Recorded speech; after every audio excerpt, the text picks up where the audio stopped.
అయితే పైనాపిల్ అయితే లాస్ట్ సీజన్కి అయితే వచ్చేసింది ఫ్రెండ్స్. అయితే వీటిని అయితే డిఫరెంట్గా అయితే నేనైతే కట్ చేసి చూపిస్తాను. సో ప్రతిసారి కట్ చేసి కాకుండా కొద్దిగా వేరే స్టైల్ అయితే కట్ చేద్దాం. అయితే దీనికోసం ప్లేటు, దీనికి ఒక సాక్ అయితే అవసరం ఉంటుంది.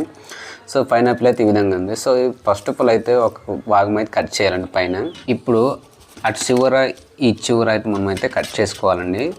సో కట్ చేసిన కొన్న తర్వాత మనకైతే ఒక పైనాపిల్ అండి క్రాస్గా అయితే కట్ చేసుకోవాలి. క్రాస్ కట్ చేసిన తర్వాత ఇంటూ షేప్లో కూడా మనం అయితే కట్ చేసుకోవాలి. కట్ చేసిన తర్వాత మనకైతే ఈ విధంగా అయితే కేక్ పీస్ లాగా అయితే మనకైతే తినవచ్చు. చాలా డిఫరెంట్గా అయితే ఉంటుంది, బట్ టేస్ట్ మొత్తం అలాగే ఉంటుంది ఏ విధంగా కట్ చేసుకున్నా కూడా. సో మన యొక్క ప్రతి ఒక్కరు అయితే పైనాపిల్ తినండి, ఎందుకంటే ఇందులో విటమిన్స్ అనేది ఉంటుందండి. అలాగే చర్మాన్ని గట్టిపడడానికి అయితే వీటిని అయితే తోడ్పడతాయి ఈ యొక్క ఫ్రూట్స్ అనేది. సో అలాగే మన యొక్క ఎముకలు ఉంటాయి కదండి, ఇందులో మెగ్నీషియం అనేది చాలా ఎక్కువగా ఉంటుంది. ప్రతి ఒక్కరు అయితే సంవత్సరానికి 1 టైం అయినా తినాలండి. సో వీడియో మీకు నచ్చినట్టు లైక్ చేయండి, అలాగే సబ్స్క్రైబ్ చేయండి ఫ్రెండ్స్.